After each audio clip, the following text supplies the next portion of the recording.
We are currently recording, and I want to thank you all for joining us this morning. We have talented presenters with us, Doctors Matthew Cordova and Christoph Gimler, and they are here to present today on a resiliency training curriculum we can all get behind. So they are going to go ahead and introduce themselves, and they will take it from there. Great. Well, thank you, Ruth. If you could go to the next slide, that would be great. So I'll start out. Matt and I are really happy to be here. And what would a good presentation be without some pre-presentation technological glitches, which we had. So that's very auspicious. I just want to say a few words about myself, and then Matt will, because I am not as familiar with the group as I'm sure some of you are with each other. I am out here in finally sunny California in San Francisco, between atmospheric rivers, and my background is such that I came out here to do internal medicine and did a residency and started a hospitalist program at the Palo Alto VA down in Palo Alto, which is associated with Stanford, and really loved that job, the teaching and the clinical work. But after about 10 years of it, I burned out. There were a lot of changes that many of you may or may not be familiar with, probably familiar with, in terms of teaching and clinical work and how the hospital was managed. And I burned out, really had a very, very significant, encounter with burnout. And as part of adjusting to that, I went back to study to be a counseling psychologist to get an MFT. That was challenging, but extremely rewarding. And during my training, I learned all this stuff that I thought, why did I not learn this in medical school? Why did I not learn this in residency? Why didn't somebody teach this to me? So I became really interested at that point in all of the things that are skills and concepts that we learn in clinical psychology and counseling psychology that is so relevant to physicians and nurses and other medical providers. And so started to teach a lot and work a lot, including with my colleague here, Matt Cordova, in this sort of intersection of you could say psychology and medicine. And so now I work part-time at the VA. I work part-time as a therapist, psychotherapist in private practice. And I started to teach at Palo Alto University with Dr. Cordova, who will introduce himself in a moment. And I just want to say, after just giving you a little bit of my background, that, myself, Dr. Cordova, I think probably all of you in the audience, I'm imagining, even though I can't see your faces, we're at this, as you all know, this really critical, rich intersection of psychology and medicine and education and organizational culture. And so, just to be provocative, one of the big questions that we all have we're confronted with implicitly and explicitly is, when it comes to this incredibly relevant field of burnout or wellness or resiliency, however you frame it, what is our role? What is our profession's role? Do we want to take this on? Do we want to own this? Do we want to co-own this? And how good is our position as a MedFT to take this on or to be involved? So I just want to start out by saying all that, and then introduce, or let my friend Matthew Cordova introduce himself. Great. Hi, everybody. I'm really happy to be here, and this is a topic that I think is also personally and professionally relevant to all of us. So it's something that I'm excited to be in conversation with everybody about. So I'm a clinical psychologist. I work in a couple of different places. I work at Palo Alto University, which is a a undergrad and graduate school that focuses on clinical psychology and counseling psychology training. So I teach and have a lab and work with students there. And then I also work at the VA in Northern California. I'm a behavioral medicine or health psychologist, so I work in a lot of integrated care settings with physicians and other healthcare providers, pain clinic, cancer settings, and lots of other kind of health-related stuff here. And then I'm also involved as the program manager for mental health training. So I'm involved in working with interns and postdocs in psychology, nurse practitioner residents in a psychiatric mental health nurse practitioner residency and psychiatry residents. And so I think from the vantage point that I have, this is relevant, this topic is relevant to me personally, of course, as a clinician, and then also just seeing people as they move through the trajectory of training and entering our profession, and as their careers mature, and just the kind of wear and tear and emotional aging that occurs as people do the clinical work and the administrative and organizational challenges that they manage. And so I have a real interest in this and trying to figure out how to best equip people to have a good, healthy, long career doing the important work we do for our patients. I also, more personally, my father is a retired internal medicine physician, and I grew up kind of watching the arc of his career, and he's retired now, and I've had lots of conversations with him as we've been doing this work, just about similar to what Christoph mentioned, just what training is or was like, what messages, explicit and implicit, he internalized about wellness or and organizational duties. And so just have I think an appreciation from a couple different angles on how wearing this can be. So we're going to talk about ways to use some of the content and model we're going to describe.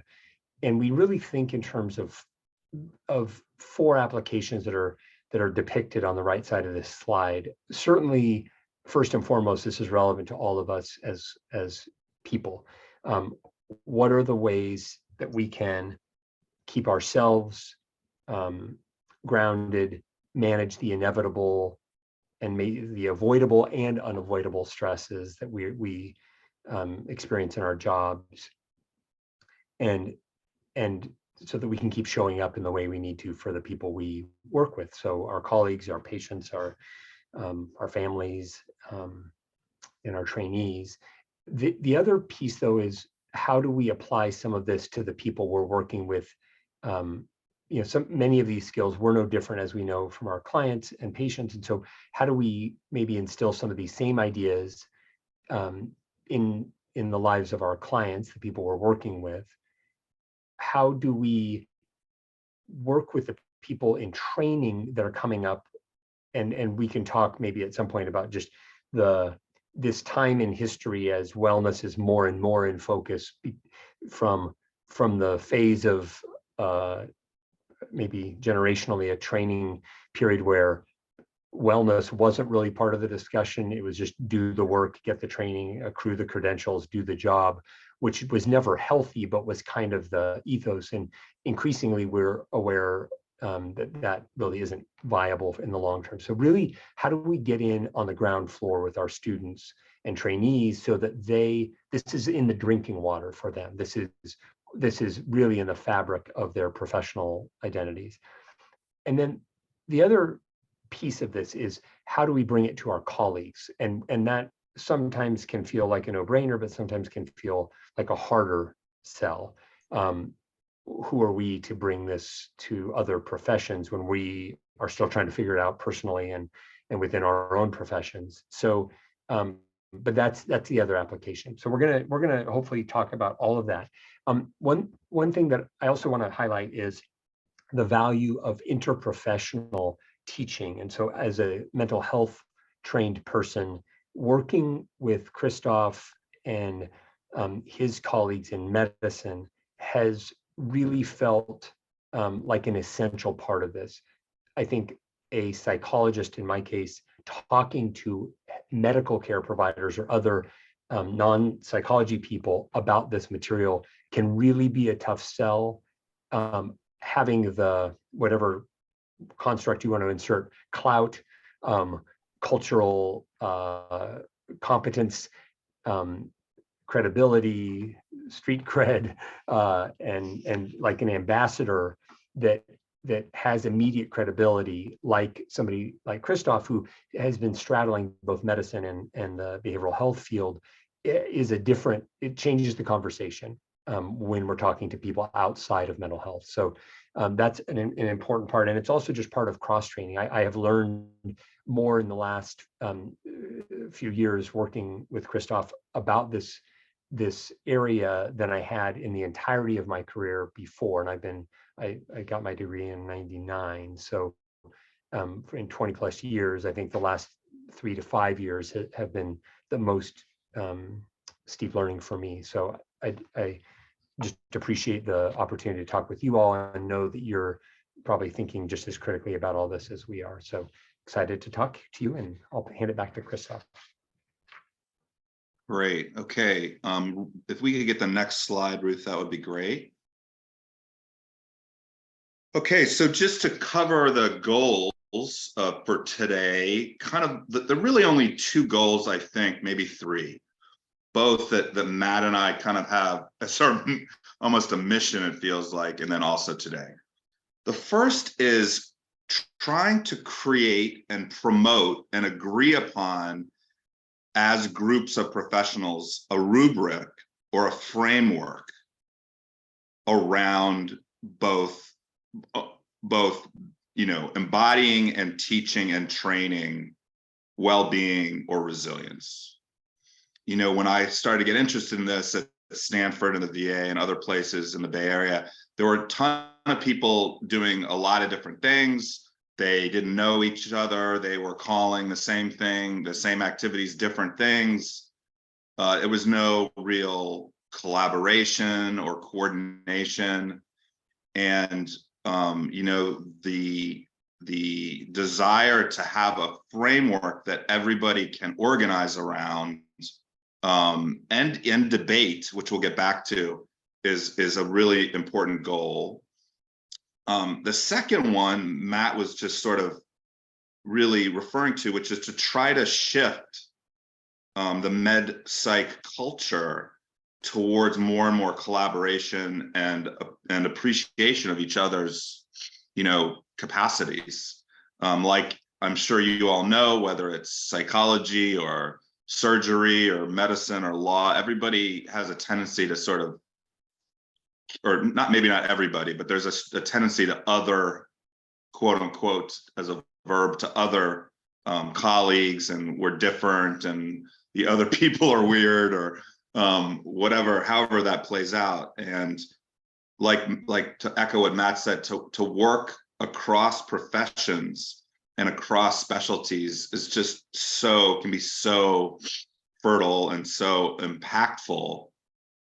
So that's another goal. And then the third goal that is particularly relevant as a process goal for today is we really like, I can't see how many folks are here, but we'd really like for you all to join in this discussion and really almost like have this as a discussion, argument, debate when we get into some of the content, and really, whether you're a leader in MedFT, in the MedFT TIN, or whether you're new to it, we'd just love to hear your thoughts, criticisms, all of that. That's a big goal for today. Okay, so I will, those are some of the goals. And Matt, you can. Yeah, great. Yeah. And kind of in that context, I think this question about who is responsible for this, and we we'll sometimes hear what, and we'll talk about kind of the internal and external obstacles, but one question often is, why is it my job or our job as mental health folks to be attending to or looking after the wellness of other professions? So in other words, we have enough on our plate. We have our own stress, burnout, et cetera. And it can feel like another task that's really beyond our bandwidth or beyond our boundaries. So why is it my job, or is it our job? And I think what we would argue is that it's not really your job or our job to be responsible for the wellness of other professions. Our roles are really about trying to address our own wellness and the wellness of our trainees in a meaningful way. And as we build capacities and kind of a skill set, then we get to consider, is this something that we can share in an organic way, experientially or didactically, or both, with other professions? So that's, I think, the reassurance is, nope, it's not your job to go have to look after others, but it is a potential important role and something that we bring a very unique, and we have an opportunity, I guess, is what we think. So Matt just kind of covered, yes, these are like the yes buts. Yes, but why is it my job to deal with these guys? Another yes, but that comes up a lot in our experience is, yes, but I'll be received, or nobody, I won't be taken seriously, or I'll be dismissed, or, these physicians gonna think this is too warm and fuzzy, or so that sort of concern or obstacle. And, having done this a lot with a lot of different groups over the last, 5 to 7 years, one way to approach this yes but is just to recognize, and it's remarkably consistent, that when we talk about this stuff, almost every group, there's a spectrum, right? There's a third of people who are like, this is so great, I'm so glad we're talking about this. This is especially on the medical side, by the way. A third that are like open and kind of like, wow, I've never thought about, setting boundaries. What is a boundary? So people that are open and interested. And then there's maybe a group that is like, that is not interested, and that they're not interested. They don't think that it's relevant to them, et cetera. So, the idea of orienting away and almost just expecting, just like clients, right? Just like patients or clients who have resistance, that learners will fall into the spectrum of incredibly enthusiastic, open and interested, all the way to high resistance, not interested, and just to sort of expect that, because it's really remarkably that's how they show up. So that's another yes but that we wanted to talk about. And these kind of internal obstacles, one of the things that I think we all can identify with is the mixed reaction when we hear the word resilience. Many people will say very rightly, well, I am resilient. It's not me that needs to change, it's the system I work in. That's what's causing my stress, my burnout, the wear and tear. It's not me. And the idea of that we need to build resilience or wellness skills can feel like victim blaming. It can feel like we're being gaslit. It can feel like moral injury, like the system has caused this, and now I'm being told I just need to kind of be tougher or stronger. Somebody likened this to like being hit, and then somebody coming up to you and being, hit in the knee with a pipe, and then telling you need to stretch more to manage the knee pain, or get a bigger ice pack. Like it's somehow on you to deal with the system. And I think there's truth to all of that. And then there's the and part, which is that we really think it's both, because there's what people have termed the avoidable things, that if we could fix things systemically, there would be less stress and wear and tear on providers. But doing the work and really working in any system is going to entail stress and wear and tear.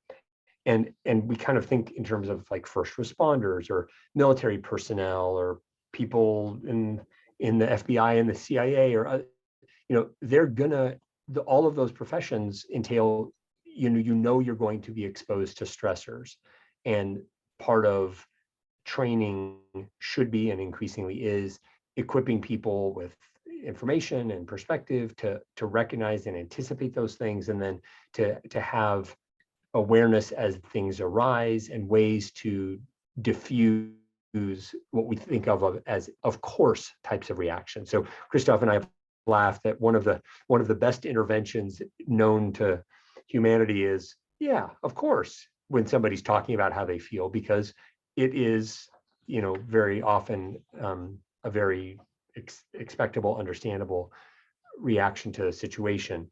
And at the same time, we really do need this to be more emphasized in all of our training, and make room for it in our work settings, and build it into our professions. So, and if I could just add on please. one last little piece about that occurs to me, is in our experience, the folks who do, especially people who've been around for a while, the people that do manage to focus on their own wellness or their own resilience, are the people that have the energy and attention to actually change the system. So that's just another little interaction between this, my own responsibility versus the responsibility of the system at large. I just wanted to mention that. Okay, so Ruth, if we could get to the next slide, that would be great. So with the goals in mind that Christoph shared, the idea of kind of this rubric, and that will help us support our own well-being and that of others that we work with, and this idea of a culture shift. What we're hoping, and Christoph had mentioned this, we really are curious about your reactions. And one, because it's excellent feedback for us, but more importantly, this is material and these are questions that we all have to answer. Everybody has a different take. When the read of the literature is people agree something needs to change, something needs to be done. The specifics of what a curriculum or on the ground, what should actually be taught and done is not clear. And so bodies of people like this group have a perspective. And so we want to ask you to really actively consider, does this make sense? What do you feel like might be missing? What should be included that you don't see represented? What feels extra or off focus or unnecessary? And to raise that as we talk. So we'd love you to unmute yourself or raise your hand or ask a question in the Q&A box or however you want to, but really want to hear from you about your reactions to this material. And we can hop to the next slide. Okay, so we are about to get actually into the material now. So what we're going to go through, it comes from one of the places we published. It was a Mayo Clinic Proceedings article, and maybe there are these three aspects that I want to go through, but I'm wondering, Ruth, maybe you could just go to the next slide. So the idea here, there's these three ideas that this curriculum has a sequential element to it, which means that you start with certain skills and certain perspectives, and then you move to other skills and perspectives. The next sort of essential piece to it is that it's developmental, which means that certain resilience or wellness skills are taught at different phases of training. Now, this was done specifically for medical training. So some of these, obviously at the top, the career stages are medical career stages, but I think everybody could also, immediately intuit that there would be very analogous career stages for folks in clinical psychology or counseling psychology. So there's this developmental piece where skills or frameworks are introduced sort of at different stages where they're appropriate in the career trajectory. And then the last part is that it's longitudinal, and that it spans from, you could say, preclinical training to from classroom training, so to speak, to clinical training, to practice, to later practice. So those are three of the sort of aspects to this model. And I just want to say that the most fundamentally, what we're going to present is also a toolbox, right? So if you take all of this, kind of,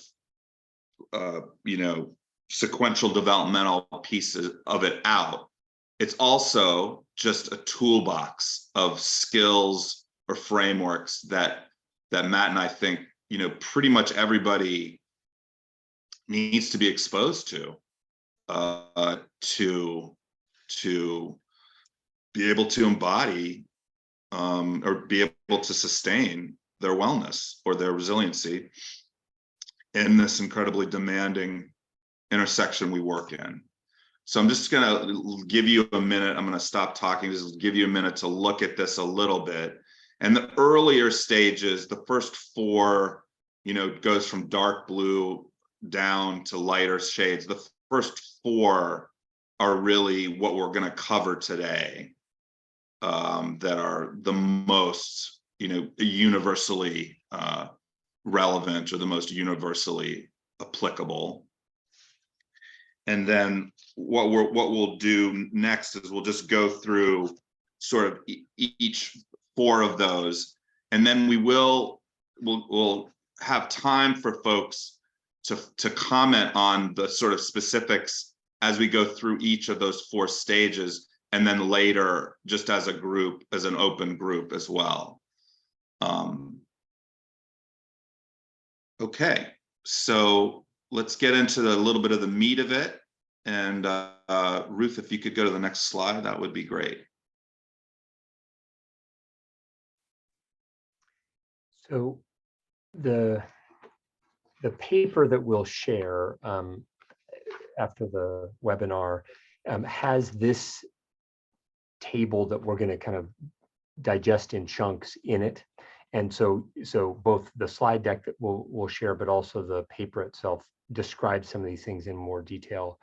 But I think at the outset of describing this model, what we want to say is that we are confident that everybody on this call would probably come to many of these components on your own. If just told, hey, what do you think people need? I think especially this first part, these are things that you would likely identify as important components of personal wellness for any person and anybody working in the mental health or medical field. What's startling, though, is something we also know organically, which is we all know these things. We don't all do these things. And in teaching this material most recently to a group of clinical psychology doctoral students, Christoph and I were startled, but not surprised by how novel and useful many of these things felt to people. And just like with our patients, to know it is one thing, to actually do it in a routine way is different, and to have experiences as opposed to just talking about it is relatively rare in our educational programs. So the first components of this model really focus on what we think of as intrapersonal skills, the things that we do within ourselves, and really start with some foundational practices that build on one another.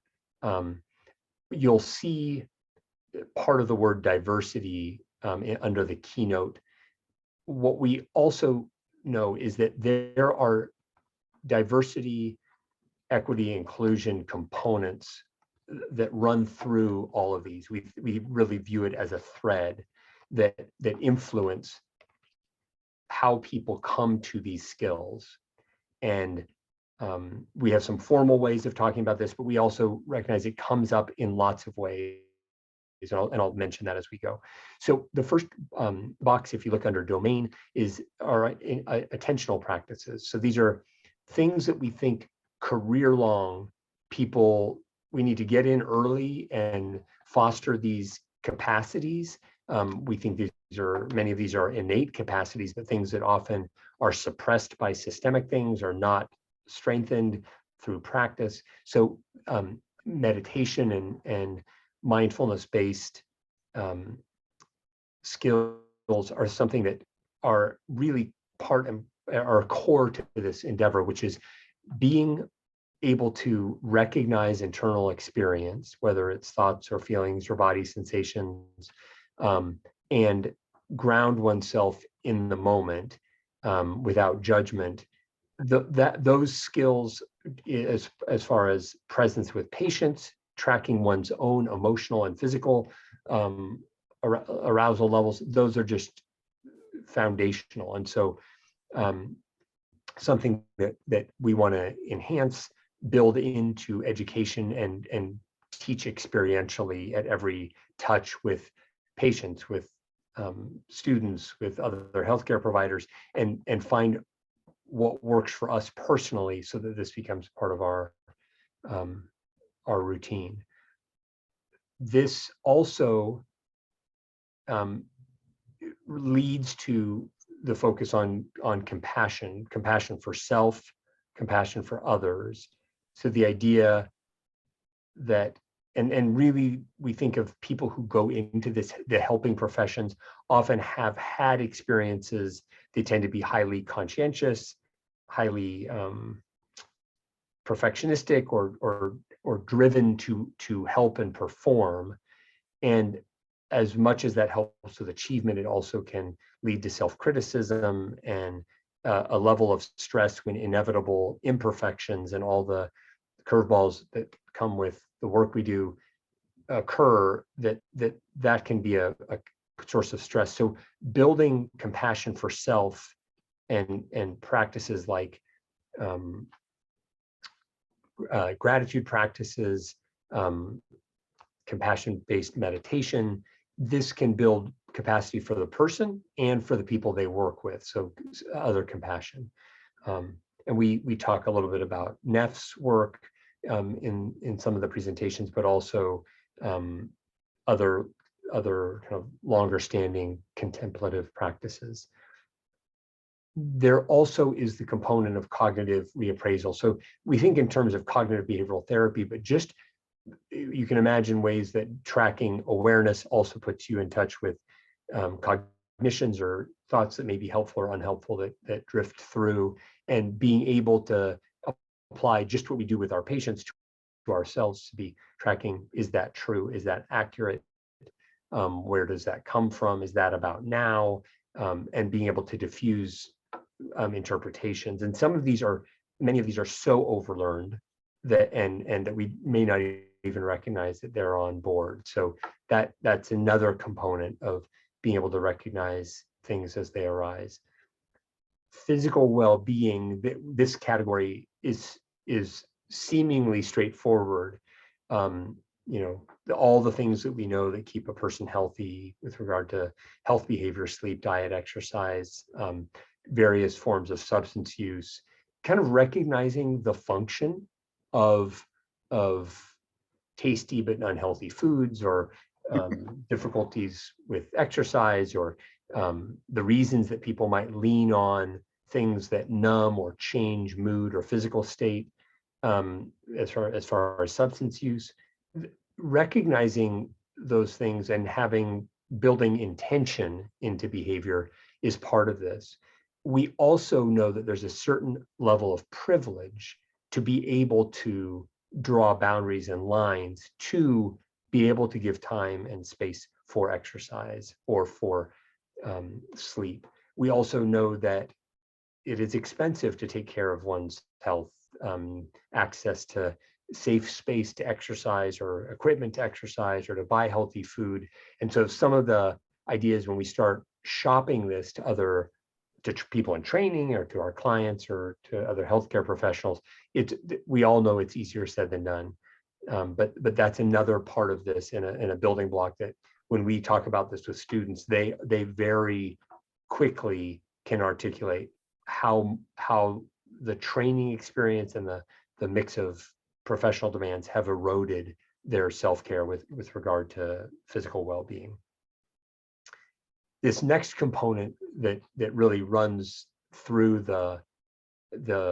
all the different pieces of this model is thinking about our own learning experiences and inevitable biases that we carry, and how those affect whether it's internalized stigma, beliefs about ourselves, about others, about groups of people.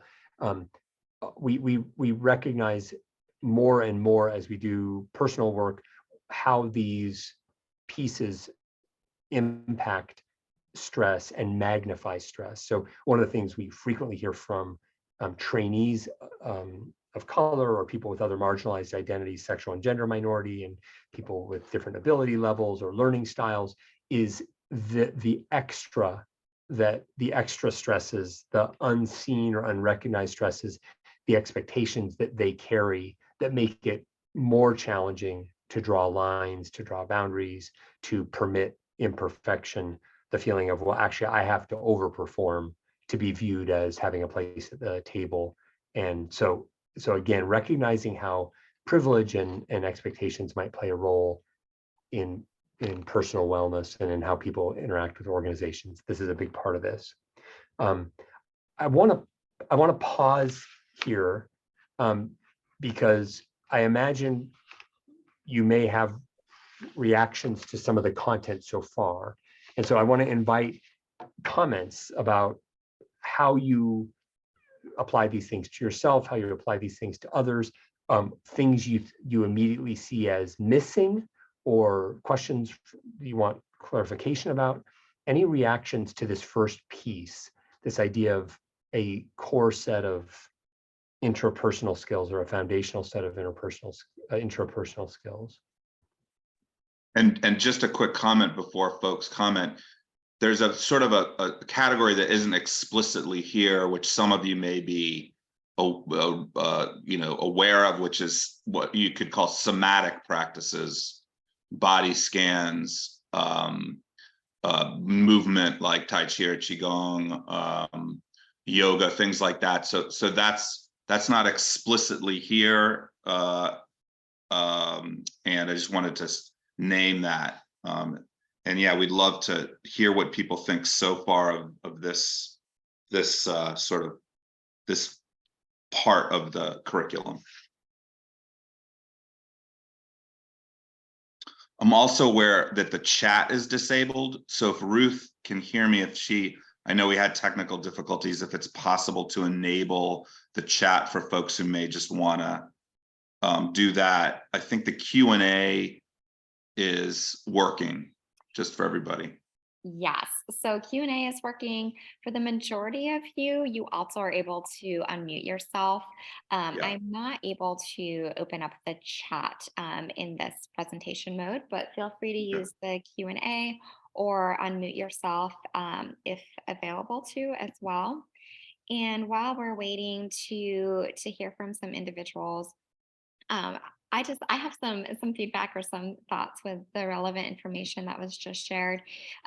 So thank you to all of you for uh, this wonderful presentation thus far, and a lot of what you have been sharing with us is certainly resonating with me. So in my past work, I've worked in academic medicine as clinical assistant professor and director of behavioral health within a family medicine residency. And so one of my main areas of focus was on provider well-being and implementing initiatives, evaluating those initiatives within the family medicine residency. And I really appreciate this, again, longitudinal approach to provider well-being, focusing in on what are the skills that we need to provide our medical learners, even in med school, right? Preclinical. How can we set them up for success so that they are, truly gaining these coping skills that will be with them for, throughout their career.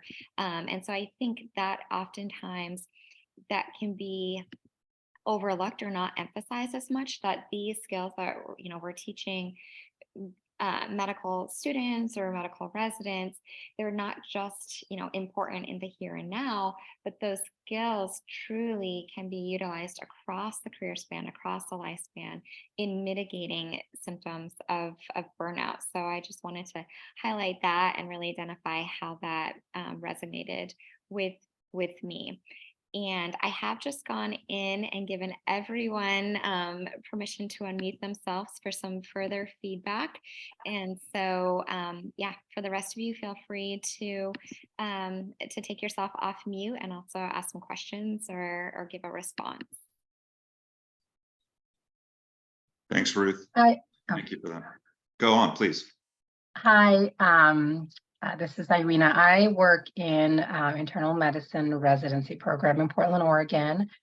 Thank you for this presentation. I'm really excited about this work. We have a pretty robust wellness program in our residency, but what stands out to me with this chart is that these concepts, a lot of our residents are encountering for the first time in residency, like this idea that they will have been exposed to it in pre-med school or even in med school. It seems pretty foreign to a lot of our people. And the other thing that I just wanted to mention is residents tend to be really engaged in some of these concepts, like around like self-compassion, CBT, but they seem to almost like reject or get reject like the idea that they might have time for the physical well-being or like mindfulness practice. So it's really hard to get buy-in. Like they recognize it's important, they want more of it, but it feels like it's in contrast with what's feasible for them. And I don't know if you'll go into more detail about kind of breaking that down, for actionable pieces. Yeah, so totally hear you. I neglected to say that we work a lot with the Stanford internal medicine residency. And I mean, I think it's just one of those things that internship and residency is the most high stress and time restricted period of any of the trainees, lives.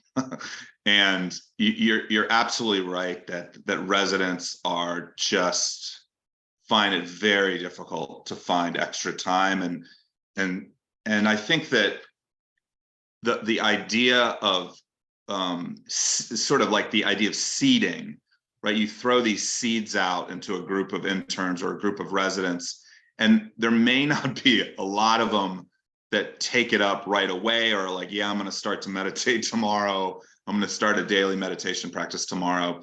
But, as we move, through years and through, cohorts, hopefully that will change. But that resistance is I think universally experienced in med schools and in residencies. And there's just no easy way around it. So I just want to validate that you're not, that you're not doing anything wrong, and that it's just sort of a piece of the landscape when it comes to internal medicine residents, in particular surgery residents as well. Yeah, we have found like shifting just even how the perception of how they think about the things they do, instead of thinking that they need to set up like a routine of hour-long exercise 5 days a week, maybe thinking about smaller steps. They're right already doing some things, and we just kind of have to shift perspective of how they identify that for themselves as part of wellness. Anyway, thank you. And you're reminding me. We do mention there's a concept, or what we call brief practices, which is, I think you may be alluding to that. There are ways of bringing mindfulness, compassion practice, somatic practice, just in for the moment. Like the most famous example might be when you're washing your hands before you see a patient as a physician, or going through a doorway, or so there are ways of instantiating that in a very brief way that can be quite powerful. So that is a direction that can be can raise less resistance. I really appreciate the comment, and one of the things I wanted to also mention is kind of an interaction effect. So exactly as you're saying, some of the expectations, which are cognitions, of course, about what it takes, what does it mean to do these things, and so and we're all probably familiar with the idea of the abstinence violation effect. This idea that like if I say, oh, I'm going to do X, whether it's I'm not going to drink, and then I slip and have a drink, then I'm lost.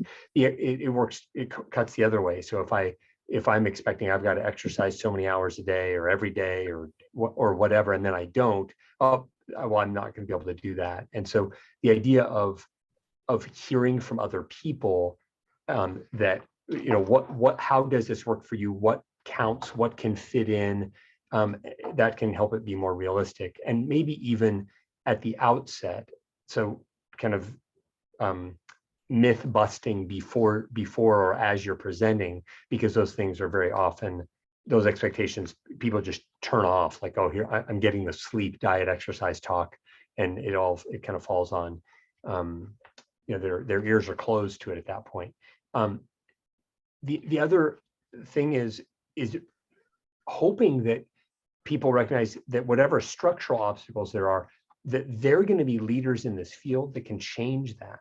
And hopefully the people on the call, you found ways to change it within your system locally, to build in time, or have systems start to become more flexible. But that's another piece of it, is like, isn't it messed up that at 27 years old, or 3 years into your residency or whatever, that you're hearing about this for the first time or contemplating it for the first time? Shouldn't this be more built in? And what can we do to change it? And that kind of comes later with systems change, but that's another role that we see as important, is kind of social and organizational change agents. And should you be responsible for changing it when you're in training? Probably not, but maybe that these are the next generation is going to have a kinder, gentler leadership style that builds this in from the ground up. Okay, maybe in the interest of time, we can move to the next slide, and we'll have time at the end to come back if people have comments about those elements that we just went through. So this next part that I want to just talk about is this category of emotional stress and regulation skills. So these are really two really big, areas. I'm sure everybody, can see that. So we approach it, and actually we do the activation, the nervous system part first, because it sort of underlies the emotional reactivity. And this module is about, it's sort of loosely structured around the autonomic nervous system and polyvagal theory, which can be controversial, I know. And this idea of really teaching people to really discern or track their activation, their hyperactivation into anger or anxiety, or if they go into hypoactivation, if they go into collapse or shut down, really starting to be aware of that, as well as fight, flight, freeze, submit, the kind of the automatic pattern, behavioral, reactive patterns or reaction patterns that anybody that works in a hospital or a clinic sees people going into all the time. So it really focuses on discerning and recognizing those things and then regulating. And then the other piece here of these last two intrapersonal skills is what we call discerning and managing triggered emotional episodes. And this is based on the work of Paul Ekman and what is sometimes called the emotional episode timeline. And Matt, it's sort of a very approachable timeline that goes through triggering the emotional experience and then the emotional behavior, and goes through the elements of those three stages of when we get triggered into anger, triggered into anxiety. And it goes through that in some detail so that folks can start to see what's actually happening when they're getting triggered. And so these are two really, really rich and popular modules that come after these more foundational, mindfulness, compassion practice, somatic practices, and healthy behaviors. And I'm sure most people can intuit that they sort of build upon them, right? If we're not aware that our chest is tightening and our fists are tightening, we're getting angry, then we're not going to be, we're not going to be able to discern anything if we're not going to be able to sense that. So I'll stop there. This is maybe a little bit more digestible, these two categories or these two modules. And just see if folks have anything they want to say, question, argue, debate, amend, addend.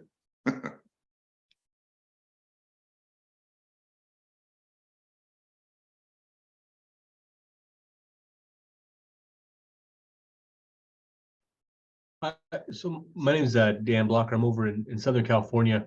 I have found that the family medicine, I work in a family medicine residency. I have found that the stress activation and emotional reactions are probably the two areas that I've actually had the most buy-in when it comes to talking about how to manage and respond to this, because it is something they feel, something that gets in the way or impacts their ability to perform. And so they really are interested in addressing these things. So I'll often get buy-in with this, which opens the door for discussions of other things. But those are two that I have found the most success with. So I think it's really important. So thanks for that comment, Dan. That brings up a couple things to me, super important, embedded in your comment. One is, I think what I hear is Dan sequencing things based on, not on developmental stages, but on how receptive the audience is, which is incredibly smart. So that sort of sequencing is just a brilliant way to think about introducing, let's say, skeptical audiences like medicine residents to this material. The other thing that Dan's remark really brings up, for me at least, is the idea of translating or you could say even cultural context in terms of medicine. So and it brings up the question of partnering. So sometimes the partnering of somebody in psychology and somebody in medicine together can help the translation piece, because it's funny to think of medicine or internal medicine as like a trauma-based culture, but it is, I think it is becoming that. And so kind of like veterans, I don't know how many of you have worked with veterans at somewhere along the line, sometimes veterans, if they sense that somebody doesn't really get what they've gone through in some fundamental way, they close, they're not interested. So the idea of taking this incredibly important material and learning to translate it, which I think Dan sounds like he's natural at, is also really important. Of coming up with examples that resonate with, let's say, a medicine intern. That kind of thing can be really important, if not, crucial. So thank you for that comment, Dan. Christoph and Matt, I would love to hear specifically what some of the skills are that you train, residents to have relevant to emotion and stress regulation. So Matt, you want to take that one, or you want me to? Well, I think I'm happy to take a shot, and then if you want to jump in. Yeah, I mean, I think it does come to some of the earlier skills. So the awareness raising, there's in the curriculum, there's a great kind of pathway that we look at and study section by section and talk about how would these various skills come to play. So how would breathing and grounding, recognizing breath and controlling breath, recognizing literally contact with the physical contact with the surroundings, help you kind of ground yourself in that moment, noticing cognitions. There's ways of dealing with hypo and hyper activation. So activating activities, getting up, moving, play, exercise that could in the moment get somebody out of a freeze state, versus calming things to get somebody back into the kind of comfortable zone if they're hyperactivated, and which might be more, kind of relaxation or grounding based, self-talk based. So I think in looking at that model or at that flow chart, we kind of talk about each of the components and what skills can be used at different times. There's also experiential exercises built in. So imagine a situation, kind of having people conjure up a situation when they were activated, or even doing something in the moment to elicit activation, and then practicing that skill. And so that's kind of built in as well. Yeah, and there's some other things like, Ruth, in the triggering part, the three components that we teach about triggering are preconditions, right? So we're already stressed, we're already angry, we're hungover from partying Friday night. The eliciting factor itself, the trigger itself. So somebody uses an obscene, uses a vulgar expression, or they look at you with, roll their eyes, or whatever that actually eliciting factor is. And then the emotional conditioning. So, every time I see somebody that reminds me of my abusive uncle, I get tense. So we break it down into the preconditions, into the trigger itself, and then the conditioning. And we talk about things like avoiding triggers. Like I work at the VA, for example. So some people are really, they really are offended when patients use, obscenities, right? Other people don't care at all. So talking to somebody about that and saying up front, I appreciate if you don't use that language. So avoiding triggers, or also increasing presence around triggers or triggering activities, triggering situations. We talk about that a fair amount.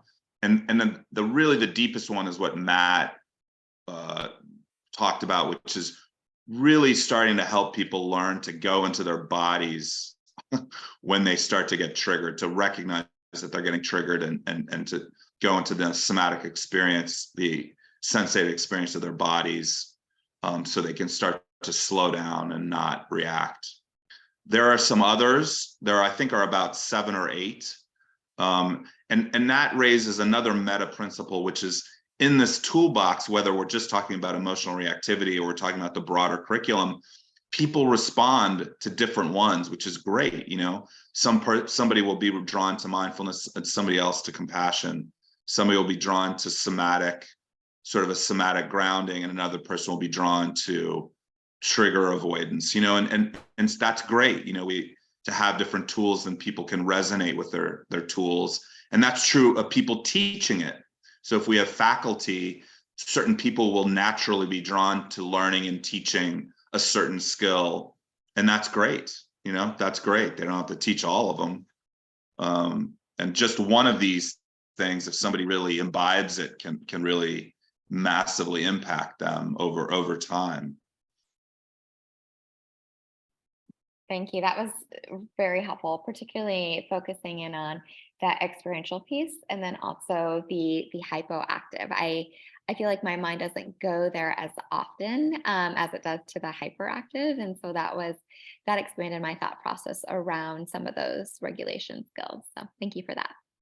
Yeah, absolutely. And I think all of us in medicine residents, it's much harder to recognize when people get hypoactivated, because their blood flow to their prefrontal cortex goes down. So it's hard to even know when we are shutting down. And teaching residents or teaching people to do something stimulating or activating when they're hypoactivated, like, you know, walking stairs, or deep breathing, or, you know, playing a video game, or doing something that activates them, is another sort of realm that a lot of people have never, you know, been exposed to.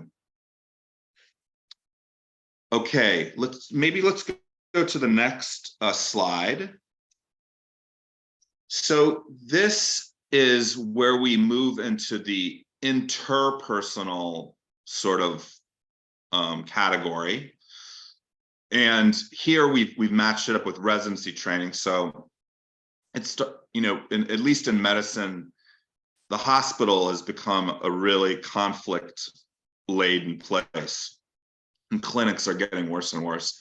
Everybody, you know, you got to fight for a room, you got to fight for OR time, you have to fight for a drug, you have to, you know, provide a rationale for a consultant to come and see. They don't just come and see the person when you ask. So there's just much more, you know, with ERs is, you know, a primal conflict between medicine and emergency medicine. So there's just all these areas where I think a lot of people are, you know, they're kind of taken aback almost by the conflict. And even intellectually, you know, 20 years ago when I was training, you could argue. It was totally fine to argue about patient care, and I've definitely noticed that culturally in medicine, there's a lot less ease, or a lot less, comfort with debating.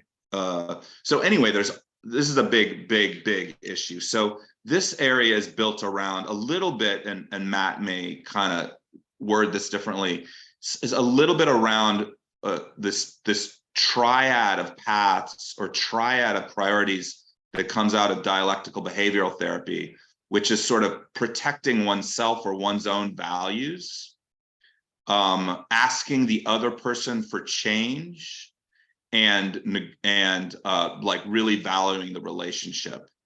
So here we have healthy boundaries, which is really, you know, there've been a bunch of books written in the lay, whatever you call that, books. There's probably a word for that. There's been a lot of focus on boundaries, and it's such a huge thing. I think as a supervisor and supervisors out there, when you see trainees that have a lot of difficulty saying no, you know, I'm imagine, you know, you've learned that's something to be concerned about, and in medicine that's definitely the case. So there's this triad of boundaries, then engaging in conflict, and how to ask for change, which involves more and more in the way Matt and I teach it, nonviolent communication based skills, which are really, really challenging for a lot of us. And then the idea of, and this is a particularly relevant for medicine as opposed to counseling psychology, is actually teaching physicians how to do the kind of counseling, the fundamental counseling of just listening, active and observational listening, and reflecting. There's a whole skill base that, therapists don't, it's like it's taught to us, I think, in classes like, counseling skills or therapy skills. It's like basic, and physicians don't really get any of that. Nurses, I don't think, get much of that. So whether it's boundaries, whether it's asking another person for change, whether it's joining, really joining another person by listening and reflecting. And then there's this other thing here, de-escalating, right? When clients or patients get really disruptive. So those are 3 or 4 of the topics that that constitute the core of the interpersonal world, or the way we see it, at least. So I'll stop there and see what folks have to say or comment about or argue about that. And Matt, I don't know if you want to add or subtract. The only thing I will just add is that, just as we've said, that when you get into these specifics and in talking about scenarios, for instance, managing an angry interaction with a patient, going back to what we've already been talking about, which again is that kind of developmental and additive process, because of course regulating emotion, sensing your body, cognitions that arise, conditioned responses, all of those things are so relevant. And so this building now to interpersonal, really all the same skills we've been talking about, it's now about implementation and how does it play out and how do they play a role in this? Yeah. Yep.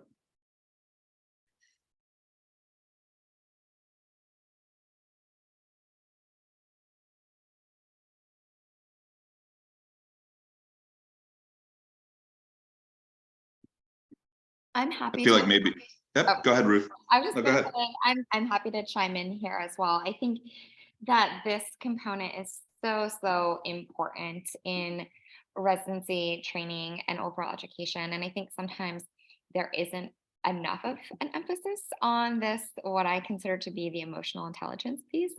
And so, I would just encourage those who are in academic medical settings training, internal medicine, family medicine residents, pediatric residents, really the emotional intelligence components, even during orientation, having them recognize that quartile of emotional intelligence and how to understand what's going on for them internally, understand what's going on for the other person, and then how to respond in really proactive and productive ways.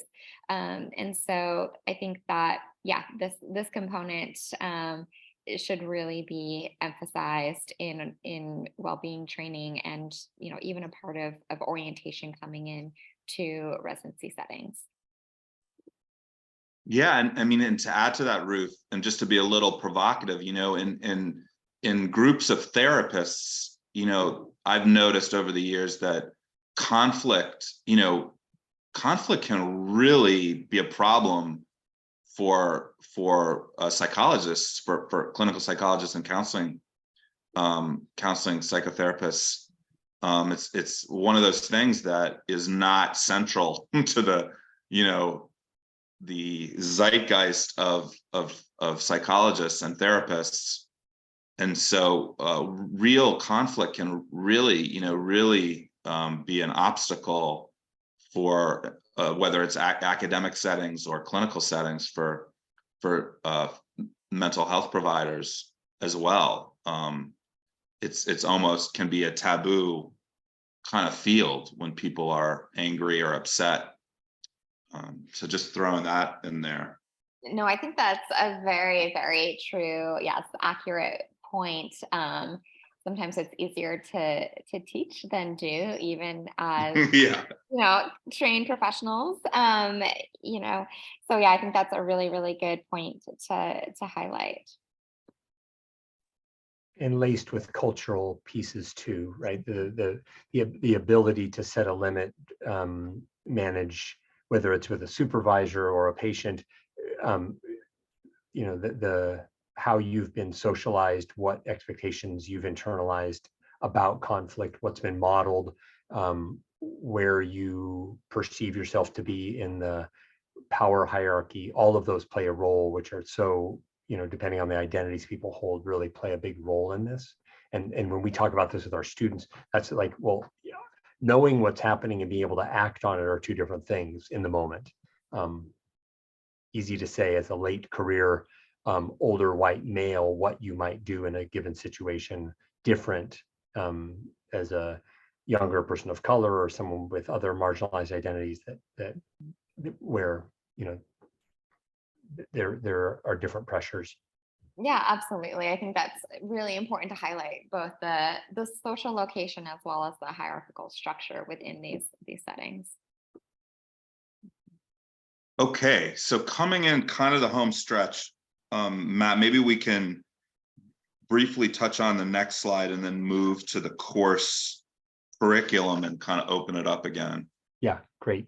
Yeah, and so really this next step is taking this same set of intra and interpersonal skills more broadly as people move into later specialized fellowships and early career and into the middle and later stages of their career, continuing to build all those other skills and have those be points of touch and practice, but then thinking about how do I take these into different settings. And this just acknowledges that as people move into specialized training at maybe the fellowship level, there may be very specific pressure points and skill sets that are relevant. And so some of those are listed here. The idea of dealing with people in crisis or dealing with loss, with palliative care settings, or the pressures on surgeons, and the way that there may be specific skills relevant to them. Then moving into, the roles that many of us are in at this point in our careers, where you're responsible for teams, for programs, for training, both dealing with larger family and or client settings, maybe representing an institution in dealing with clients or patients. And then how does one manage the pressures of managing groups and programs? How do you put into place programs? How do you respond to others that you see as struggling or burned out? Managing messaging to systems and to your constituents. All of these, and there's a lot written about institutional leadership components. Kate Shanafelt and others who have kind of written extensively about what are the ways that leaders can message, but it again builds on the personal awareness skills and communication skills that we've been talking about. And maybe one of the challenges is for us to think about, if you're thinking about mental health training, what are the versions that of these skills that might be relevant?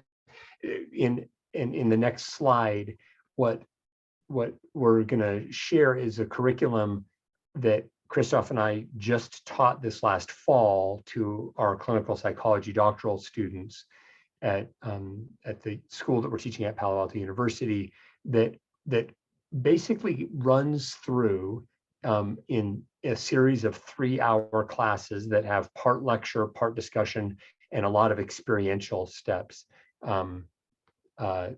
teaching this content. So yeah, Ruth, if you don't mind. Yeah.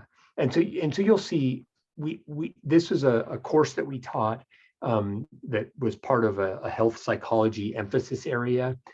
It's an elective course, but a requirement if you want to get credit for being in a health psychology emphasis area. And really it tracks what we've been discussing with you, ideas about personal identities and how those play a role in perception and experience of stress and stress management, what the way people manage and feel able to manage, teaching the foundational and intrapersonal skills and moving into interpersonal skills, and nonviolent communication. These are folks that are in their third or fourth year of a doctoral program, so they're kind of at the level of later stage medical school maybe, but we were, as I mentioned earlier, I think gratified but also surprised at the degree to which some of this was novel. Have never had a class on this, have never had this discussed formally, have never felt safe enough to raise concerns about these different areas. And that was something also really interesting, just the sense of safety of, will I be viewed as unprofessional if I were to share or be transparent about struggles and pressure points? There's no forum to talk about these things. So I already hear that the people on this call are in, settings where this is happening and probably experiencing the same responses from trainees, but it does speak to the hierarchy and the pressures as one's moving through training. And so this curriculum, I don't know that there's more to say about it other than it was really well received in a group of clinical psychology students, and feel like this felt like a bit of an island to them. And I should say, in a program that is pretty, I think, as progressive and student focused as I've seen, it was already, this felt like value added even still in a clinical psychology program that fancies itself to be very student centered.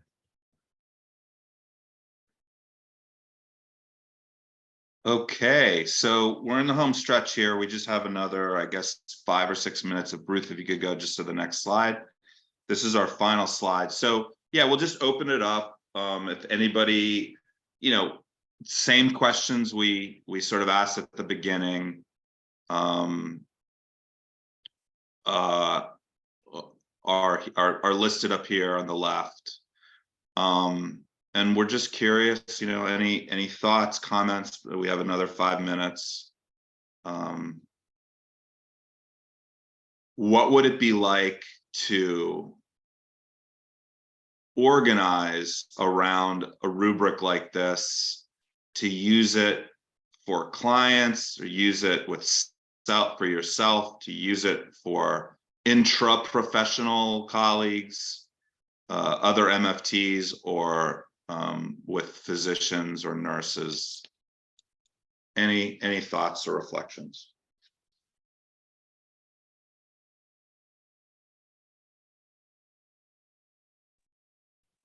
Hi, my name is Sharon. I work at SAC Health Clinic in San Bernardino, California, and I'm a doctoral student in marriage and family therapy.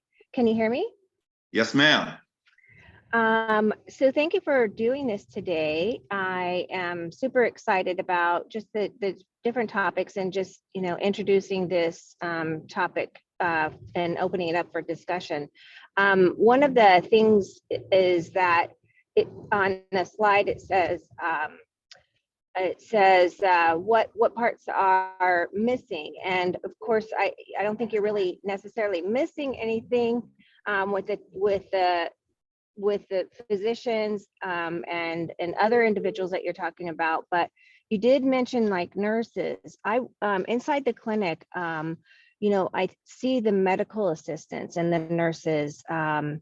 They have so much burnout as well. We all do. Basically, everybody in the clinic, it's just rough. So I started doing something along the line of wellness. They have the nurse huddles. And what I do is they call it nurse huddles. So I said, let's have health and wellness huddles. So I started doing health and wellness huddles And what we do is introduce these type of topics, but it's not anything formal. But I would like to formalize it. And I like this discussion. I think it's so important. And I'd like to be a part of any additional discussions that you all have along the way.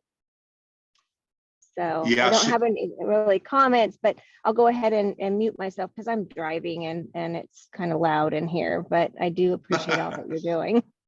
Yeah, thanks, Sharon. I mean, at the VA, the nurses and the clinical assistants and the clerks are, like you said, they're more burned out than the physicians. They have less ability to set boundaries with colleagues, or perceived less ability to set boundaries. And some of them just get really brutalized, you know. So that point is well taken. And we're glad to have anybody who's interested in collaborating.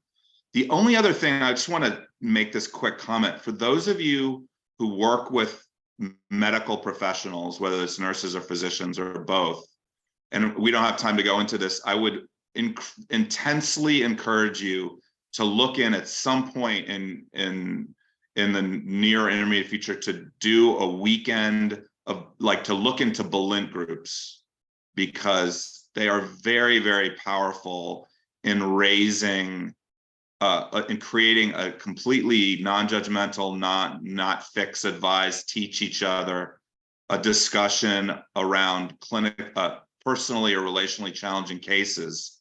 It's very, very interesting context. It's very powerful. And it also brings up a lot of these pieces implicitly. So it's just a quick sort of shout out to the Balint group format. How do you spell that? It's BALINT. It's taken me 5 years, but Dr. Cordova is joining me for a training in a month.